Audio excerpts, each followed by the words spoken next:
Good afternoon, ladies and gentlemen, and welcome back to the Inspiring Retail stage here at the NEC on day 2 of Autumn Fair 2021. And hello to everyone joining virtually as we are live on the Autumn Fair app. If you are joining us virtually, please make sure you don't forget to get your questions in via the Ask the Speaker function on the app. Right, next up we have Amy Hobson with a workshop on creating and connecting with your own tribe. So please put your hands together for Amy, please.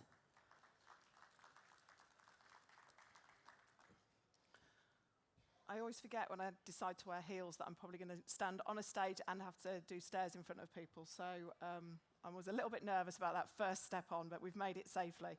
And I'll try not to fall off as well. I won't try and do that, although I probably will now have said it. So welcome this afternoon. It is fantastic to be here. I've spoken at the Spring and Autumn Fairs for a really long time and very much missed it last year, both the obviously autumn and spring fairs. You may have caught me on some of the online ones that we did with Hive last summer, but it is really very much one of my special places. I actually first started one of my first ever jobs here at the NEC, working at the Spring Fair as a badge ripper when I was 14, which ages me completely because it was a dot matrix printer. I've then worked in all kinds of aspects through the NEC, but this is one of the shows that I do really love. That also gives away the fact, if you can't detect by the accent anyway, that I'm a local girl. So I'm actually from Solihull, just down the road.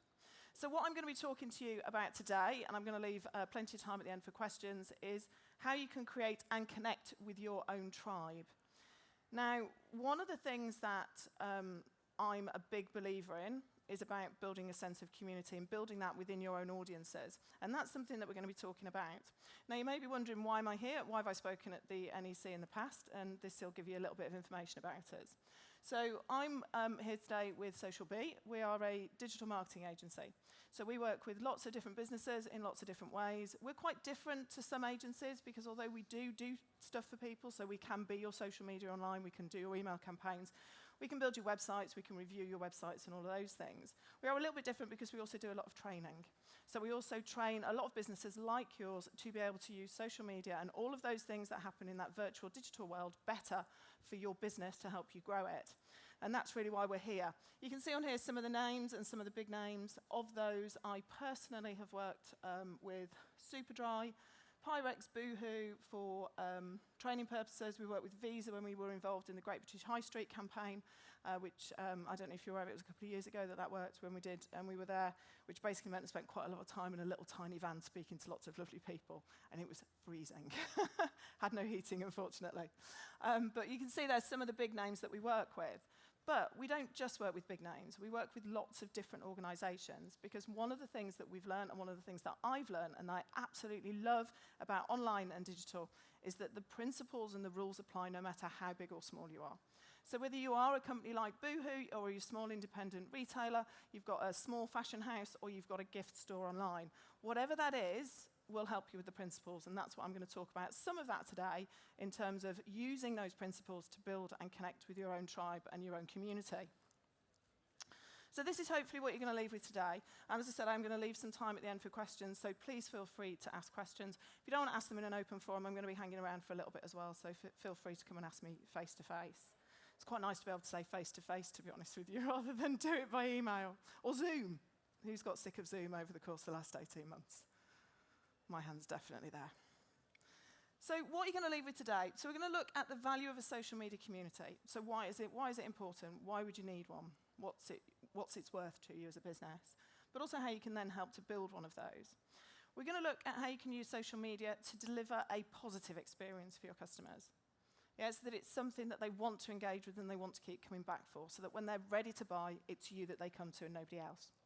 What we're also going to look at is how you can use content on social media to start conversations, to build that relationship with your customers. So this isn't about a buy now message. If that's what you're here for, then I'm not the person for you to talk to, because you'll very rarely hear me tell you to do that. This is actually about you using social media in a way that you can understand your customer better, learn to love your customers better so that they can learn to love you, so that when they're ready to buy, it's you that they always come back to. And you can do that by building a community. But what do I mean by community? So in digital terms, you'll very often hear people talking about an audience. So who are your audience?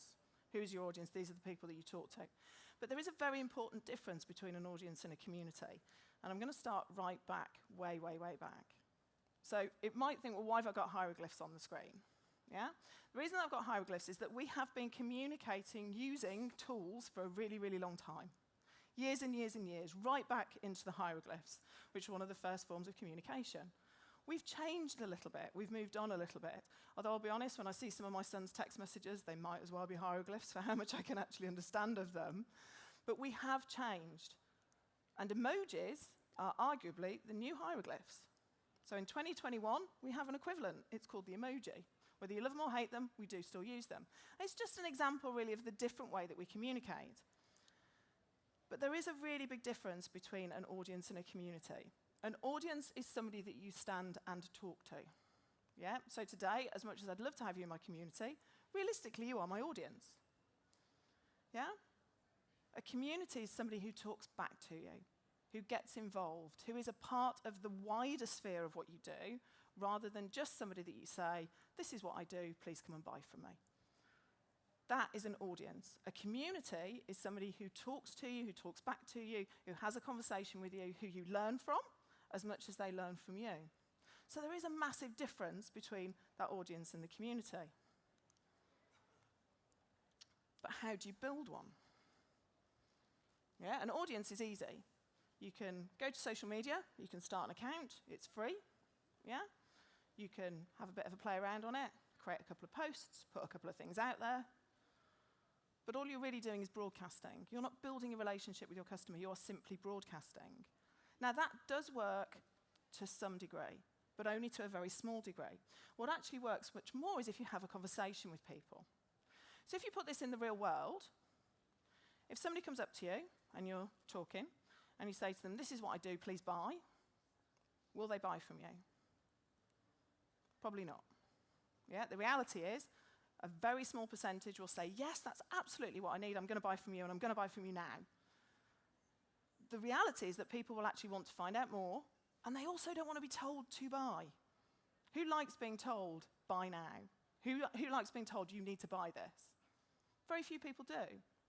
But when you broadcast and you just talk to your audience, then that's what you end up doing. So you need to build a community. Communities don't come with social media, unfortunately.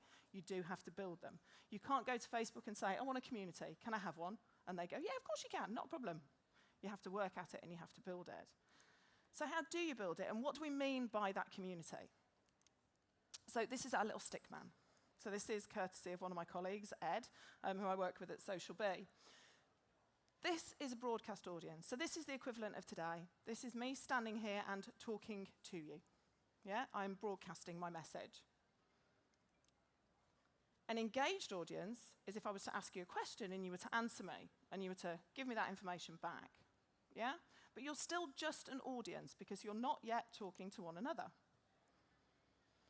Because when you start to talk to one another, you are an engaged community. So when that conversation isn't just with me, but with the others around you, the people who are similar to you, the people who are in your own community, who you bring into that conversation, you start to become an engaged community. So along each of these steps, we're getting slightly better. So I'm more likely to buy from somebody who I'm in a community with and who I understand and who I know. Yeah? So particularly when it comes to social media, we need to build a relationship in a slightly different way because we need our audience to know, like, and trust us. How many times have you looked at something and thought, that's probably too good to be true, I don't trust that. Yeah, I'm not going to pay for it, I'm not going to buy it because I don't trust really, there's something that seems wrong with it, I don't trust it. So we need to be able to know, like, and trust to really be able to buy from people. So if I broadcast to you, that doesn't give you anything, gives you very little about me. If we have a conversation, you start to learn a little bit more. If you then start to have a conversation with one another about what you've bought and the things that you've seen and the things that you've heard from me and the things that you learn from one another, then you're going to be more engaged. You're going to have a much better recall when it actually comes to buy as well. But this is the most important one. So this is your engaged campaigning community. What this is not only is it you talking to me, you talking to each other, but you then involving other people in that conversation. So think here about your reviews and recommendations. Yeah? I can stand here all day and say to you, do you know what? I'm a really great digital marketing speaker. Yeah? Come on to us for training because you'll learn so much. Yeah? You'll probably take it with a pinch of salt and think, who's she to call that and say that about herself? If a random stranger came on sat down and said, I did some work with Amy. She was amazing. She turned my business around. You'd believe them. You don't know them, but you'd believe them probably. And that's where that engaged campaigning community come in. Because when we then believe somebody because we know them, that then even adds to that know, like, and trust. Yeah, because we feel like we can know, like, and trust you. We feel that we've got to know you. We feel that we like you. And we know that we can trust you because somebody else we know does. And it's that we want to aim for. But to do that, you really need to be able to understand who your audience are in the first place. Because you need to know, what do I need to talk to them about? So who is it that is your audience? Who is it that you really want to engage with? Now, one of the things that I get a lot of, and I work with all kinds of different businesses, small businesses, big businesses, anywhere in between, different niches, different types of audience, and different kinds of business model even. But one of the things that I very often come across is when I say to people, who is your customer? I get back, oh, well, I can sell to everybody. Anybody could buy my product. Okay, and at that point, my heart sinks just a little bit. Because to really be able to sell, you need to understand who your audience are. And there's a reason for that. Technically, yes, you maybe could sell to everybody. But do you know what? Not even the big boys of the retail high street try and sell to everybody. They try and sell to their audience and to the people who they know are more likely to buy from them. And that's what's really important. It's about understanding who your audience are, understanding what their wants are, their needs. What do they get out of business with you? How can they connect with you?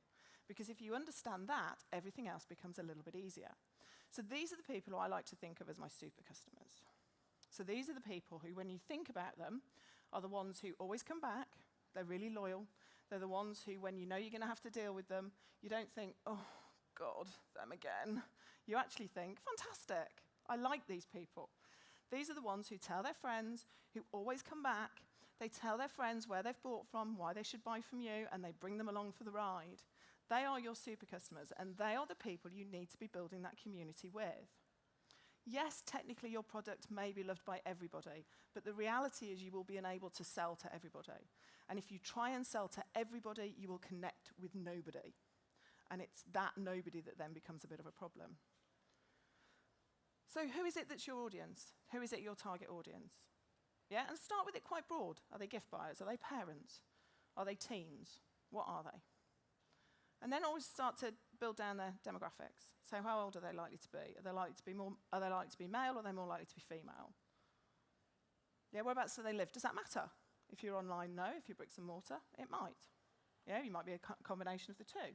But who is it that you really, really want to be able to talk to? And then from there, you can start to understand a lot of other things about them. What do they like? What else do they do that doesn't involve you? What kind of conversations can you have with them? If you imagine a real-life world, I was networking this morning. I do a lot of networking locally. And I was at the Woman Who awards notifications this morning at Coombe Abbey. Haven't been on face-to-face networking anywhere near as much, obviously. Something happened last year, I'm sure you're aware of it, that stopped us from doing it. And I was there this morning, and it was a really lovely morning. We were able to have a good chat. We were able to have a good conversation. As part of that, I started to talk to people about what they're doing. How are they? What have they been up to? What do they maybe need help with that I can help them to fill that gap with? And just basically finding out as much as possible about what they were doing, because not surprisingly, a lot of people have changed in the last 18 months. We've started to work differently. What that is more than anything else is it's a part of that conversation. If at that meeting I'd simply gone up to them and said, hi, I'm Amy, I do digital marketing, and given them my business card, would they buy from me? Probably not. Yeah? I don't want to be that person at the business meetings. I'm sure if you've done any networking, you'll know that person. You'll bring somebody to mind who's done that. I don't want to be that person. Yeah? So I didn't hand out my business card until I felt that somebody was in a position that I might actually be able to help them. Yeah? Had a conversation with them. How are you? I haven't seen you in ages. Are you new to the meeting? Haven't seen you here before. Yeah? We talked about the weather. We talked about how different it's been, what a great washing day it was and drying day it was yesterday. I've got 4 kids. Washing's a big deal in my house. Yeah, we had conversations and lots of conversations. Somebody has already emailed me and asked me for more information about our training courses from this morning. But that wasn't because I said to her, our training courses will help you. It's because I had a conversation with her. And that's because I understand my audience and we know who it is that we can help. So how does that translate into some of the platforms themselves? So let's start with Facebook, obviously one of the biggest ones. I'm sure you're familiar with Facebook. Facebook in 2020 had 1.66 billion daily active users. Are you going to sell to everyone on that 1.66 billion? Probably not. 500 million Facebook stories are accessed daily. Yeah, so we use it on a regular basis. We're accessing it all the time. On average, users access Facebook 8 times a day. Yeah, you might be sat there thinking, oh, I'd never access Facebook that many times, but when you actually count up, it's amazing how many times it actually happens. A friend of mine recently went through a thing with a daughter where she took a phone from her, so she agreed that all weekend none of them would use their screens. Yeah, because it was a big battle with a teenage daughter. She nearly died when she realised how many times she reaches for her phone without realising it. How kind of like she was sat waiting, went to get a phone, oh no, I'm not allowed to look at Facebook while I'm waiting to pick up. She couldn't believe how many times she uses it, because it's a part of our psyche now. It's ingrained for so many of us. And 7 million businesses use Facebook advertising. Would those 7 million businesses keep using Facebook advertising if it didn't work for them at all? Probably not. It does, and it can work as long as it's done properly. What I'm going to do is I'm going to cover some of the bits for each of the platforms. I can't go into all of them in great depth, as I'm sure you're aware. If you're here tomorrow, I'm talking about Instagram tomorrow morning, so feel free to come and see me tomorrow morning, if you're particularly obviously with Instagram. But one of the questions that I get asked quite a lot on Facebook is, should I have a page, should I have a group, or should it possibly be both? A page is very much your open shop window. And one of the things that I recommend particularly for smaller businesses, and obviously I don't know what kind of businesses you are in the room, but one of the things that I recommend for smaller businesses is that you have both, and that you have a group for your VIPs. Yeah, keep them coming back, keep them engaged, talk to them, chat to them, give them sneak previews of your sale items, give them sneak previews of your new items, let them buy them first before everybody else. Yeah, it creates a little bit of a TLC for them, make them feel really important. But that page is very much your shop window.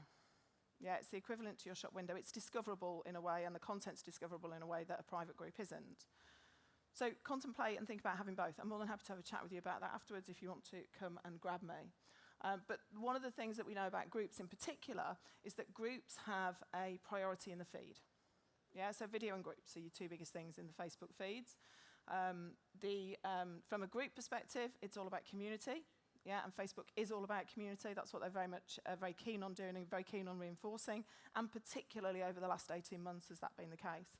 So what a group does is it allows you to have that community.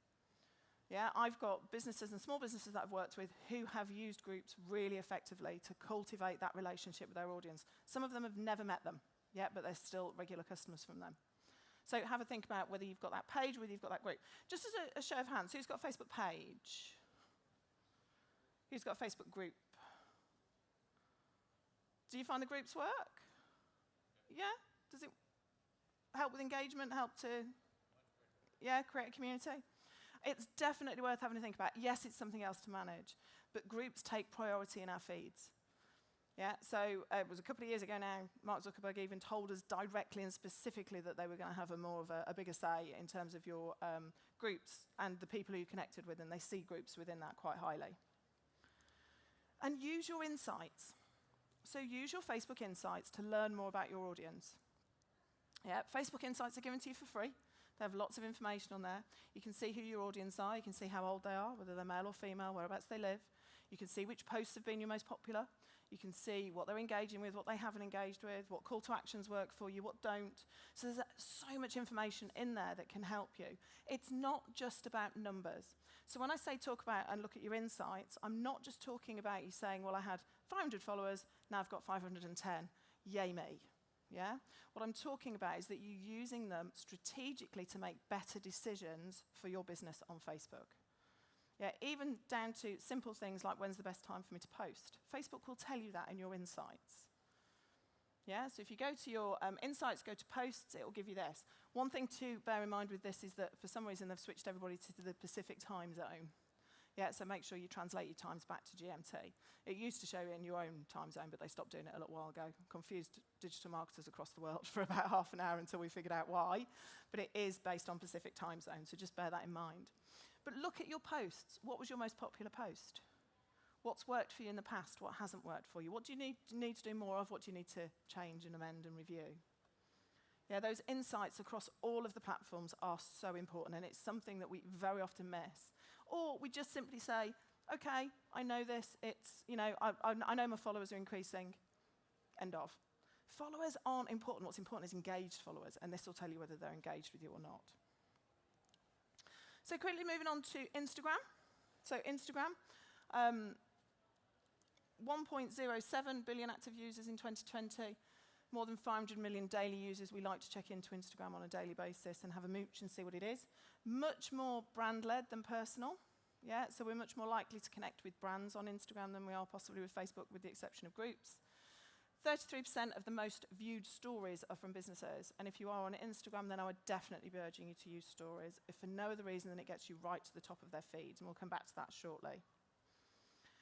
Instagram is very much about, obviously, that perfect photo, but it's also about showcasing the real business behind your brand. So make it personal. Photos of you, new products, all of those kinds of things that people get to see the behind the scenes. It's not just that perfect shot that's important. It's other things as well. It's about showing a little bit of personality, because we buy from people who we know, like, and trust.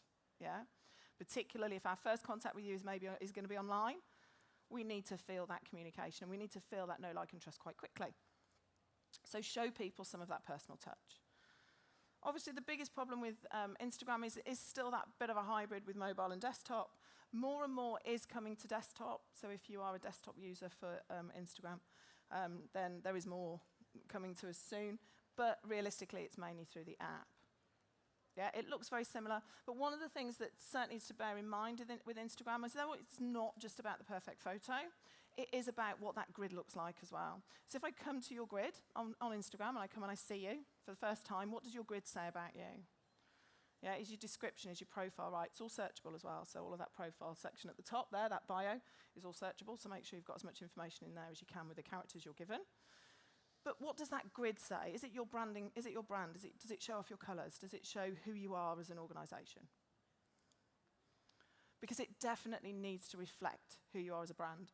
Now, this organisation, Neon Mile, you may or may not have come across them. There's somebody who I've followed for a little while on social. I've got one of their sweaters. I've got one of their hoodies. It's very nice. I've got one with the stars on. But they are all about the brights. Yeah, so their Instagram feed and their Instagram posts are all very bright.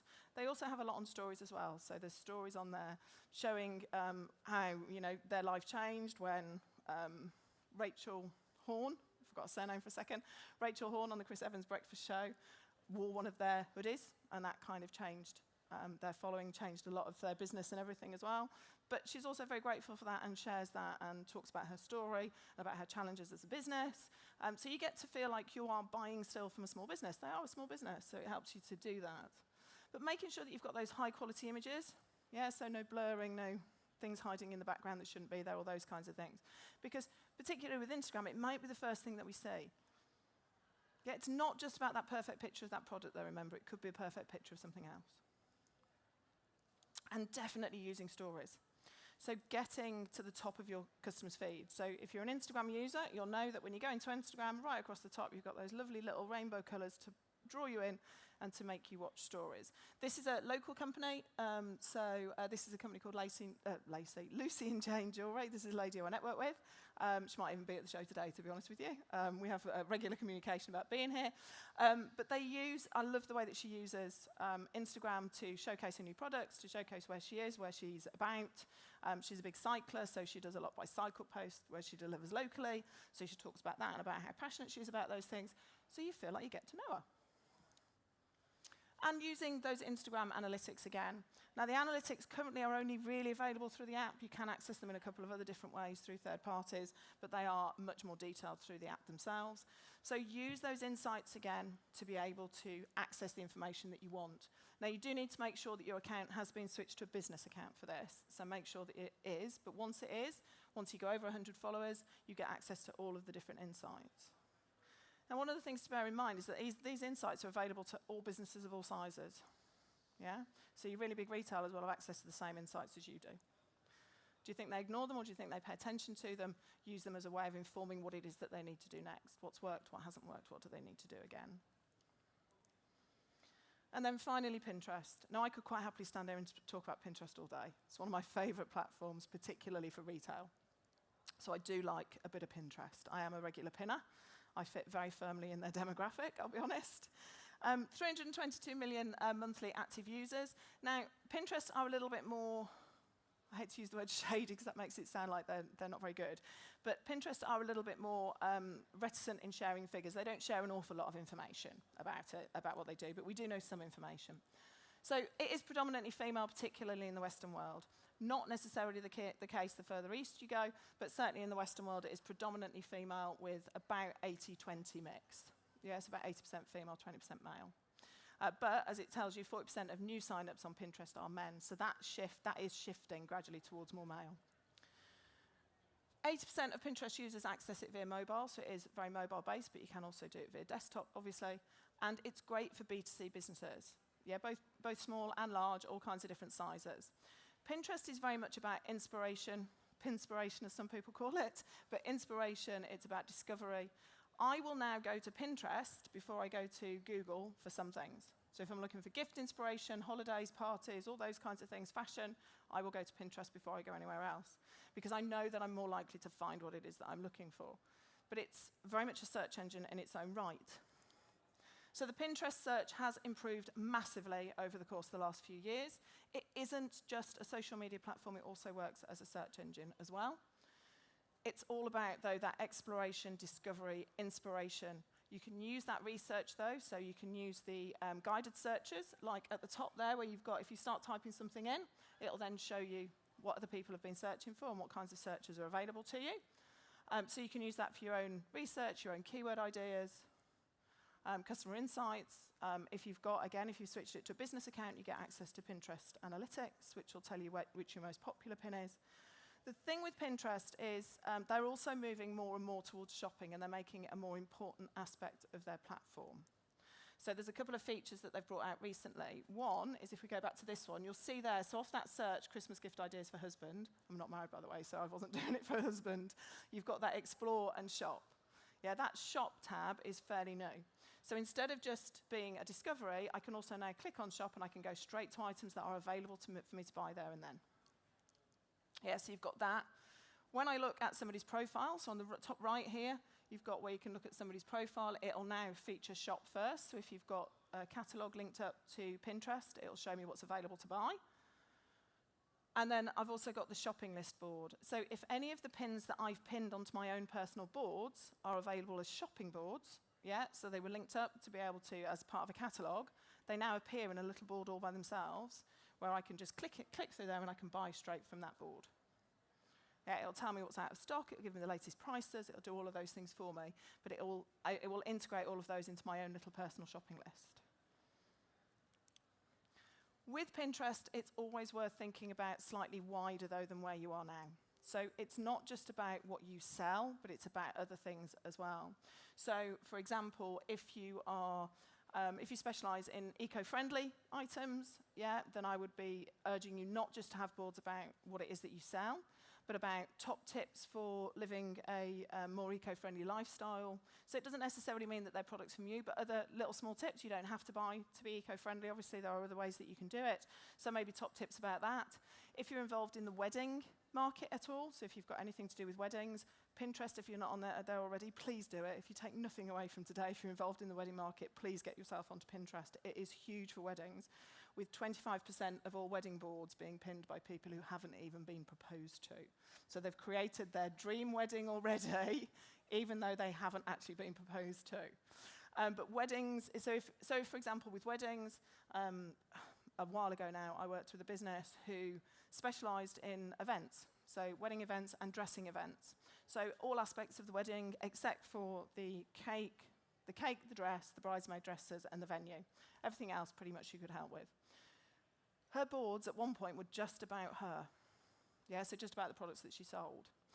What she was missing, though, is that isn't what we search for on inspiration. So we mixed it up a little bit. We changed things around. We added some more boards. We did boards with all of her venues, because she's got approved venues.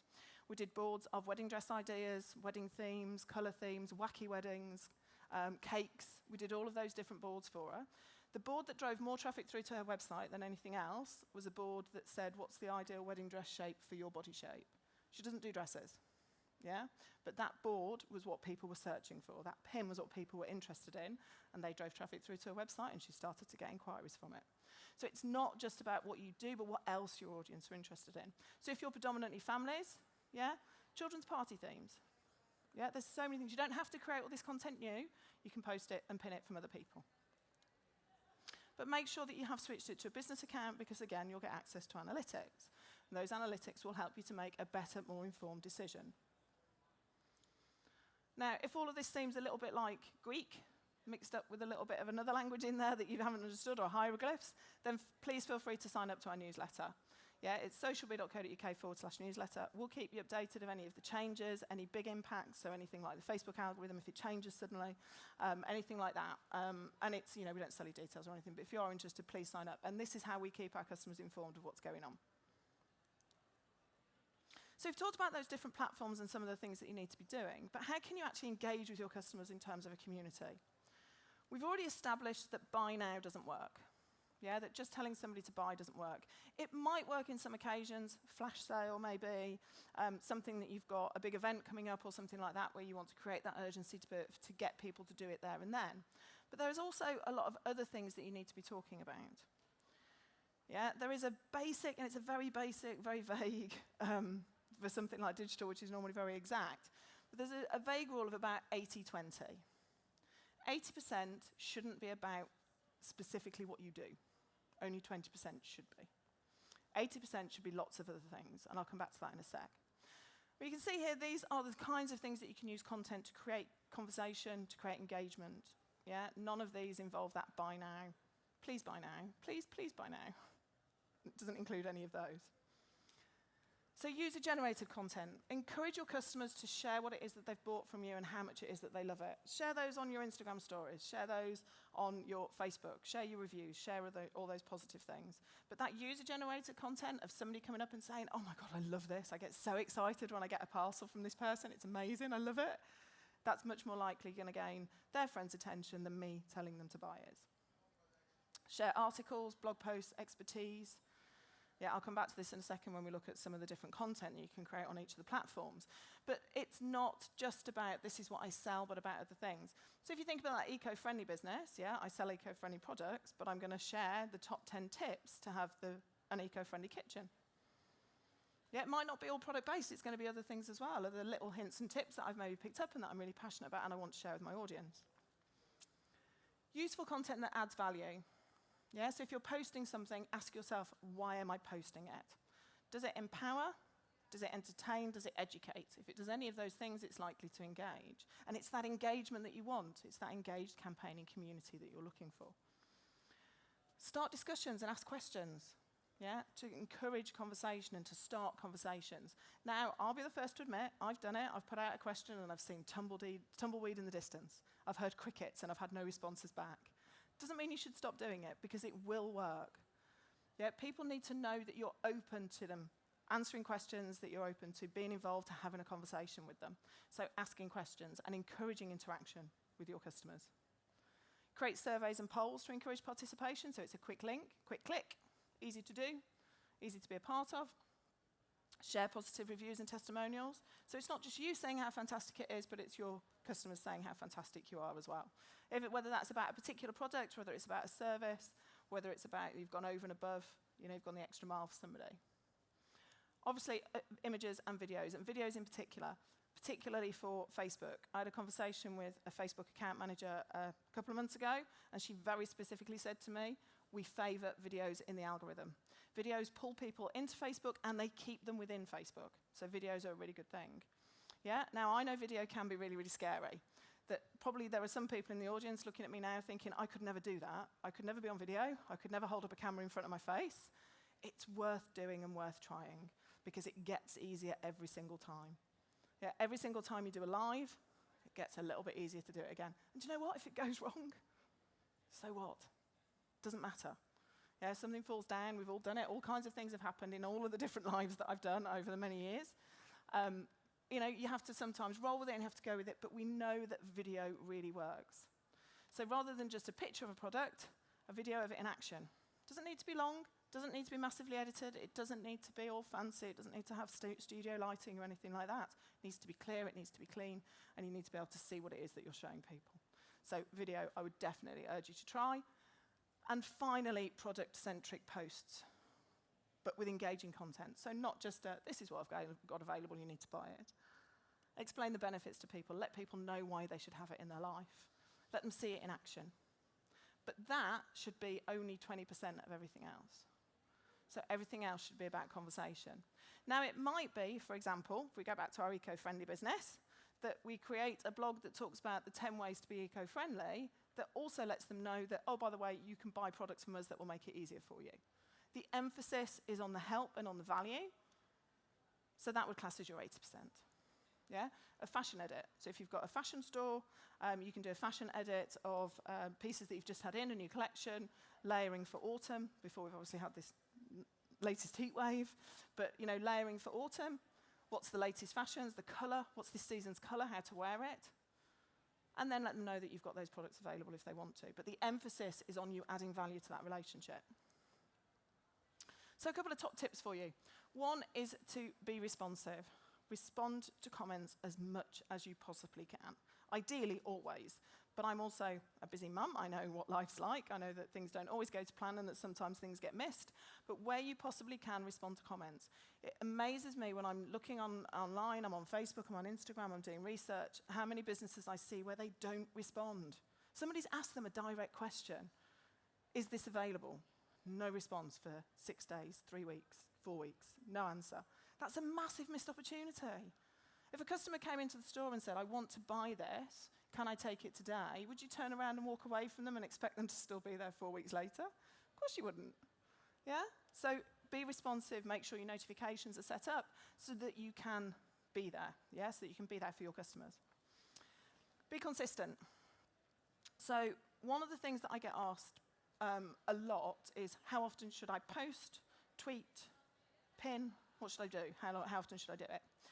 There is no magic formula.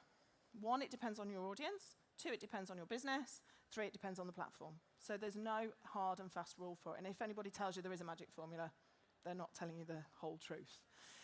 What we do know is that regularity and consistency makes a difference. So when I see a lot of businesses online, I see a little flurry of activity for a couple of weeks, then I see nothing for a week, then I see a little flurry again for a couple of days, then nothing, then I see a little bit more, and then I see nothing, and then they go on holiday clearly, so there's 3 weeks of nothing, and that doesn't work for the algorithm. Yeah? It's about consistency and regularity of content. So if you can commit to 2 or 3 times a week, fantastic, stick to 2 or 3 times a week. If you can commit to once a day, commit to once a day and stick with it. Yeah? You need that consistency because the algorithms don't like blanks. They can't understand them. So if you've had lots of activity and lots of engagement for a couple of weeks and then you disappear, the algorithm doesn't think, oh, that's because they're really busy. It's the little one's birthday this weekend, so they're not posting for this week. The algorithm doesn't know that. The algorithm just sees a blank, and it will see you as being less relevant. They want relevancy, they want consistency, they want that quality of content. So make sure that you are consistent in how you do that. Use scheduling. Use a mix of scheduling and live or native. Create your own community, obviously. So as this is what we've been talking about, is to build that audience to have a conversation with your customer and your customers, encourage them to make contact with one another.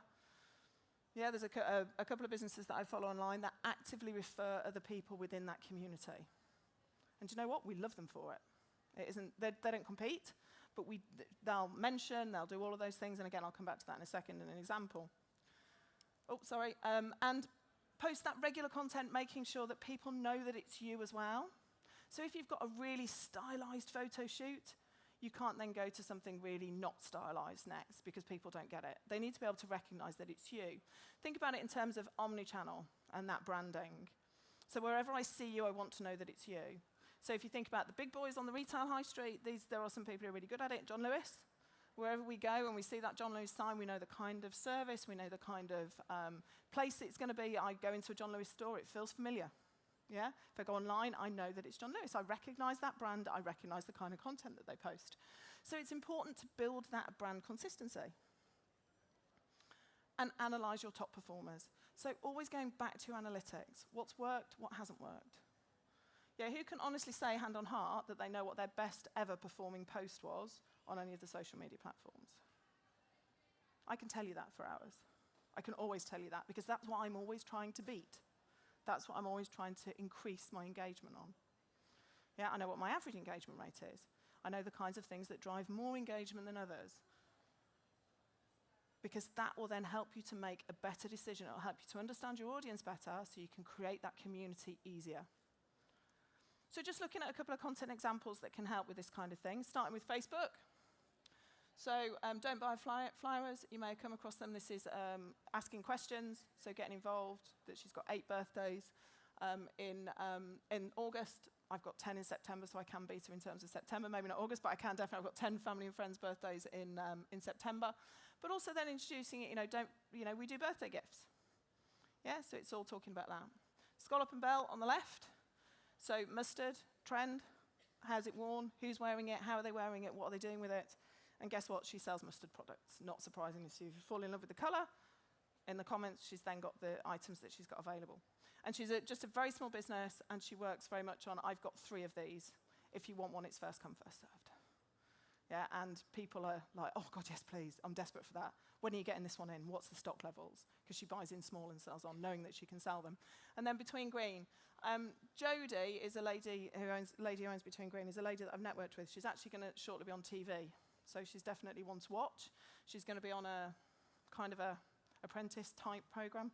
I can't remember the name of it. She did tell me, and I can't remember. But she's a green business, but she's also very keen on supporting other people within her community. So she does shout-outs on a regular basis for the other green and eco businesses that she works with. She's an eco subscription box. She does it on a monthly basis. But she features the businesses that she sells and the businesses that she features because she understands that they're small businesses like she is. So she's contributing to that small business community. On Instagram, I've got Liquor Store Clothing on the left. They are a Birmingham business based not far from the cathedral. They also have the secret gin bar in there. If you want to know about that, definitely talk to me afterwards. There is a secret gin bar in Birmingham, or there was. I don't know if it survived COVID. I'm hoping it has because it's a very good night out. But they are very good at putting together edits of their new products. Very seasonal, very quick to respond to seasons. So if we have something like a heat wave, I would expect to see on their Instagram page something about, styling shorts, those kinds of things. And then Fox and Moon. Fox and Moon are a business, you may have come across them. Fox and Moon are a planner business, but she's grown her entire business on Instagram. Yeah, that's where she started. That's where she's very much, you can see she's got nearly 97,000 followers.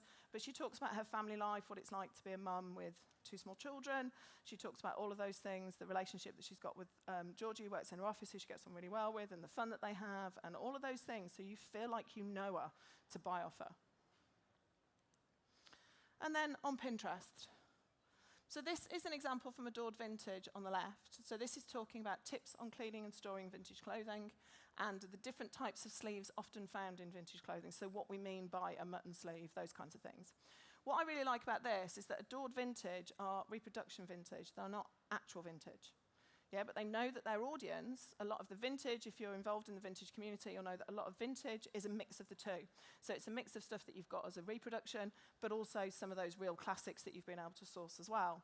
So it's very often a combination of the two. But so by attracting that audience, talking about how to look after and care for your vintage, they're also putting themselves in that arena as people who you can buy from. And then on the left, Martha Brooke. So that's a shoppable pin. You can see I can click through, I can order direct from her website from that Pinterest pin. Again, Martha Brooke is somebody who is also very active on Instagram. If you like your pale pink and your pinks, then that's definitely a place to go. She's got some amazing pink products on there. And it's very, very much about pink, so she walks around London trying to find pink buildings and the places that she comes across and all those kinds of things as well. But again, she's built a very successful business, and that's her on Pinterest. I've pinned that to one of my boards, so that now appears in my shopping list as something that I can just click on my shopping list and I can buy when I'm ready. So that's it in terms of the presentation.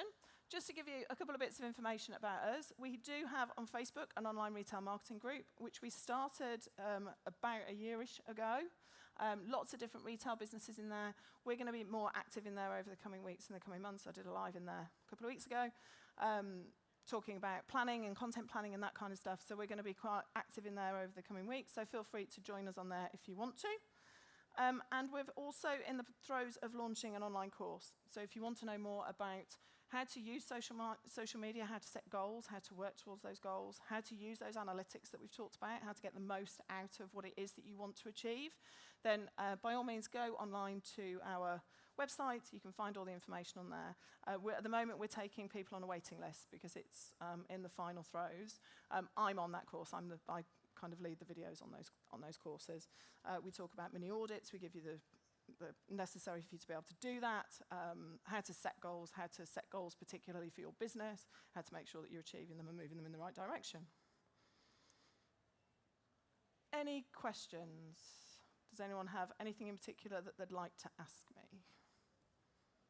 I'm happy to take questions. Question here. Hello. I have an Instagram page, and it is technically a business account, but I feel like some of the features are actually limited and more limited than a personal account. Okay. Just like, for example, on stories, I used to be able to put music on there, and now it's just disappeared one day. Do you find that business accounts are actually more limited? Yes and no. The problem, well, there's a couple of things with that. One is that on Instagram, obviously, you don't have to have a business account. They haven't made it mandatory yet. I suspect that they will at some point. With things like music disappearing, they are making lots of changes. Was that something that happened quite recently? Yeah, I think so. Like, you get just some really random stuff that's not just, mainstream. Yeah, if Instagram and Facebook go a bit glitchy, it's normally because they're making lots of changes. So lots of people have had problems accessing groups and those kinds of things on Facebook, which normally means they're making some changes behind the scenes. And I suspect it's the same with Instagram because we're getting more desktop tools. Okay. So I think it's connected to some of those. Same as they are also switching some things. So with like the swipe up sticker or the swipe up that you can only have if you've got a certain number of followers, they're making that into a sticker, which they're gradually rolling out. Okay. So they are making changes that, in theory, should favour smaller businesses and help move away from just big business on there.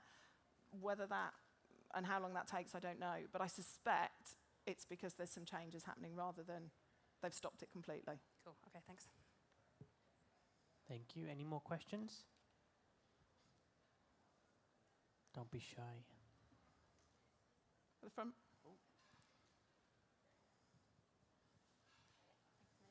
Hiya, thanks a million for the talk. I've heard some people speak about Pinterest advertising, and it just doesn't seem to work for them. Is it harder to set up, or I haven't tried it, so how have you found it? Pinterest in general tends to be more technical because like linking the catalogue can be a little bit problematic. Some of the advertising can be. What I would say, though, is that if advertising doesn't work, what that normally means is that something else somewhere is going wrong. So whether that's the audience definition isn't quite right, or they're trying to promote it to the wrong kind of audience. It's rare that it just doesn't work. The reason for that is because each of the platforms, if every time people advertise with them it didn't work, they wouldn't go back, they wouldn't do it. It doesn't work. But what I would probably suggest is that they try emailing Pinterest and saying to them, this doesn't work. Pinterest have account managers and account handlers who will call you. So if you invest in them as an advertiser, they will talk you through the things that they could maybe try differently. When I've done that in the past with clients that I've worked with, I've learned, even as somebody who works in Facebook all the time, I've learned loads about Facebook, I've learned about Twitter. Haven't with Pinterest because I haven't worked with anybody more recently, but there's no reason why not. But I'd tell them to ask them for a review. Okay, because I do wedding stationery myself, so I've been putting it off, but I probably should take a better look at it. Yeah, with advertising, I think in general, the key is your audience. If you're not certain of your audience, don't invest in advertising unless you're willing to invest while you experiment with it to see which one works best. Okay. You need to be really, really clear on who your audience are and what product it is you want to promote to them and why, so that you've covered all of those bases. If you just kind of think, well, I'll put 100 quid behind it and see if it works, chances are it won't. Okay. So you need to be very specific about those things first. Okay. Thanks very much. You're welcome. Any more hands? I am going to be around, so by all means, please come and ask me if you want to have a chat with me. Equally, if you want a copy of the slides, by all means, please give me a business card or give me your email address. I'm more than happy to pass those on to you and to make sure that you get a copy. But as I said, I am here if anybody wants to talk to me. More than happy to help. Amazing. Keep your round of applause going. Thank you for Amy.